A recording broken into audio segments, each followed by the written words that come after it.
Hatchet, axe and saw. Probably not the most played scenario out there, but, like many of my low turn count runs, it has an optional win condition. This time, I have to flag every creature dwelling on the map, which all are, the clever of you have probably already pieced it together, Dendroid arches. This is a medium-sized map with only two colors, red as Inferno in the north and green as Rampart in the south, split up into two fairly sizable and rich zones each, and in the middle there are 14 Dendroid arches. All need 9 Dendroid guards defeated in order to be flagged, which, while not being the most difficult creatures to defeat, is not necessarily a cakewalk to do, at least early. To reach this middle zone, you have two options. The first, immediately obvious way, is to pass a quest guard. This requires your hero to be level 10. The second option is to go by boat, but there are no shipyards, so to get a boat, you need the spell Summon Boat, as well as at least advanced water magic to conjure a boat from nothing. Or, well, there is a third option, mobility spells, but they take way too long to reach due to the resource costs of high-level mage guilds. The first two options are way more suited for Rampart in this scenario.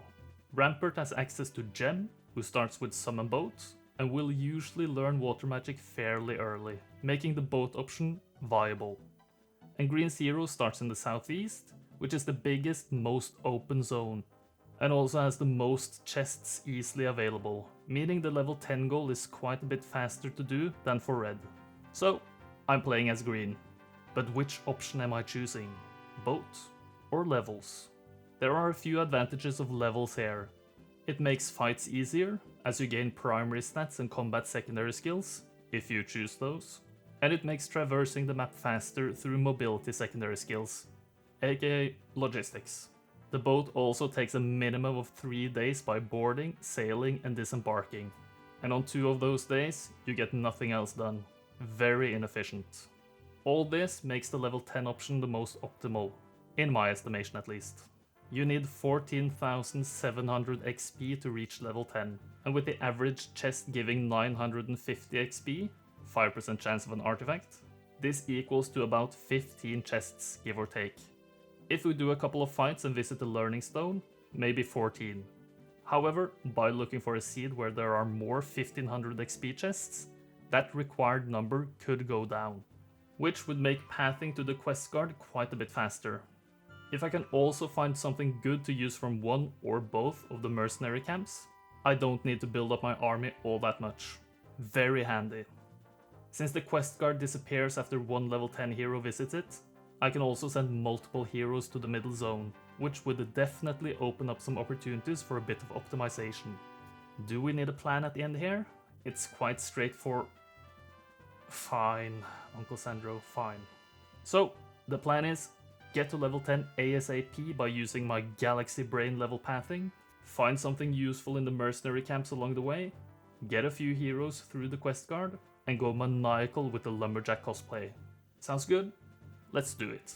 So, me as Green Rampart, check. Kier starting hero, as she is the fastest hero in the game alongside Gunnar and Dessa, check. Gold starting bonus, as I need gold, as usual, check. It's time to chop trees and chew bubble gum. And I'm all out of gum. Remember to like, comment and subscribe. In order to get my preferred seed, I enter the Gog fight to the north, and then reset 9 times. This gives me a seed with a crappy starting army, and I also leave 3 dwarves in town to not slow me down. Going through the 2-way portal takes me to 2 chests, where I get enough XP to get to level 3, giving me advanced logistics. Going back through the portal, I swing by the Fountain of Youth for some movement points, get more XP from a chest, and then get 1,000 gold from another chest. Pick up the Boots of Speed, which gives me a massive movement boost, and now I have enough gold to recruit a second hero, Clancy. His dwarves are also left in town, and he heads out to collect some resources, which he does by picking up some wood, visiting the windmill, and getting some more stuff from the nearby campfire. Kier then takes on an infernal troglodyte fight. Auto wins, and just as a side note, this run was optimized enough for me to just let Auto take every single fight, which I thought was pretty cool. Otto, as usual, just brainlessly storms into the fight, getting the centaurs surrounded by the trogs. But that's not a big deal, as I have both the numbers and the power to win anyway. Well done, Otto. This gives me access to more chests, netting me expert logistics, among other things. After visiting the Learning Stone, Kyr is already level 7. It's going fast. I also build a marketplace and trade away all the wood, as day 4 has an event which takes a bunch of your wood away.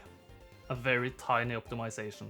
Clancy continues his collecting, getting some mercury, gold and crystal, before heading north towards the quest guard. Kyr then finds a mercenary camp, which, conveniently, has an archdevil up for recruitment. How very handy that I have the mercury and gold necessary for this. Bye bye centaurs, as they will now slow Kyr down. Hello infinite movement points. Kyr has to take a small detour to the east for a couple of chests, but she's quickly closing in on level 10. I then trade away the remaining resources I have, just for the gold really.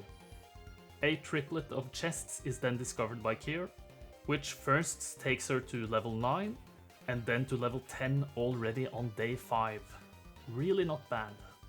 Clancy then gets 500 gold from the water wheel, which gets me enough gold to hire a third hero, Gerwolf. Finally, a ballista boy gets some time in the spotlight. Clancy gets a bit more resources, which I trade for more gold in the marketplace, allowing me to recruit all the centaurs in town. All this marketplace trading isn't really necessary, as I could just hire a hero in the second town and pick up golden resources there, but it's nice to not spread the action around too much. Kyr then takes on the nearby Magogs, which we can witness Otto just mow over using the Archdevil. In between hits, I notice I have the hero thing hidden, so I stop Otto, press I, and let Otto finish. Now, it's quest guard passing time. Kyr is level 10, getting access to the Dendroid Arches area, immediately heading for the first one. Clancy, despite being level 1, also strolls in, and Gerwolf passes through the two-way portal to also access this supposed limited to level 10 area. Day 6, Kyr takes on the first of many Dendroids, or, well, Otto does. As you can see, this is extremely straightforward. Just teleport in, and 1v9 the trees. The devils severely outstat the trees, so it's easy peasy. I misplay here, as I should have picked up the trees and had any of the other two heroes trade for them to avoid having Gerwolf visit the off-piste dwelling later, but it is what it is. Kyr takes on the next dwelling, but I'm not gonna show the exact same fight again. She even has the movement to take on 2 more, before finally heading west for the dwellings on the other side. Gerwolf heads for the misplayed dwelling, while Clancy gets some gold, which is necessary to recruit all the trees. And then he recruits some trees. Day 7, Kyr fights the energy elementals in the garrison separating the two sides. As there are only 10 of them, they simply go into the Archdevil meat grinder. Using her immense amount of movement points, she goes all the way south for some chest cash, and then takes on another dwelling. Easily winning, setting her sights on the next Dendroid victims. Gerwolf spends some gold on a few trees, which Clancy also does, and I set up a trade between the two, giving Gerwolf's knolls and trees to Clancy, who, after visiting the 4th dwelling Kyr flagged on this side, has 12 trees available, which hopefully should be enough to take on a dwelling. On week 2, day 1, Kyr is absolutely chopping through the west side of the middle zone, flagging not 1, not 2, not 3, but a whole 4 dwellings in one day. Nice! Clancy meanwhile lets Otto take the wheel, using the 12 Dendroids and 18 gnolls. If I were to optimize this fight, I would have the trees in a lower slot to make them reach faster, but I don't think it matters all that much. All the gnolls die quite quickly, but the 12 trees are strong enough to beat up the 9 trees, unsurprisingly enough. I lose 2, recruit 3 more, so I'm plus 1 tree after the fight. To give Gerwolf some time to shine as well, I trade the trees over to him to take on another dwelling. Here I do the same mistake again, having the trees too far up, but it's a bit whatever. If it doesn't impact the end result, I don't really care. At least we get the ballista to shoot some extra shots. What a wonderful day, am I right, lads? My trees absolutely demolished the poor opposing trees, losing only a single one after all is said and done. I recruit 3 more, netting me 15 in total. On day 9, Kir locates the 2 remaining western dwellings, with the final one being way out of reach for normal heroes. Unnecessarily far away if you ask me. But Kir is Kir, so it's easy peasy to reach. Clancy gets the trees back, and also gets the honor of taking on the final Dendroid arches. I don't make the positioning mistake this time, which pays off immensely, as it means my 15 trees take no retaliation and can absolutely smack the opposing Dendroids back to Fangorn Forest. Very nice. And this wonderful fight means that all dwellings are flagged, and we are victorious in only 9 days. No Archangel rank this time, as I only got 396 score, but it's alright. Black Dragons are cool too. A very easy and straightforward scenario, albeit a little bit different, which was a nice break from a few of the more difficult to solve ones I've done recently. It was definitely enjoyable to do, and I hope it was enjoyable to watch as well. A bit shorter than usual, but yeah, it is what it is. If you enjoyed, I would appreciate a like, comment and a subscription. Channel members get early access to videos, a day or 2 early, usually. I hope to see you next time, and that you have a might and magically good day. Bye bye. As always, a huge thank you to all my channel members, and a special shout out for my Ballista channel members, Escubani, Lika, Van Lunis, Rick Vishaupt, and Kat. Thank you so much.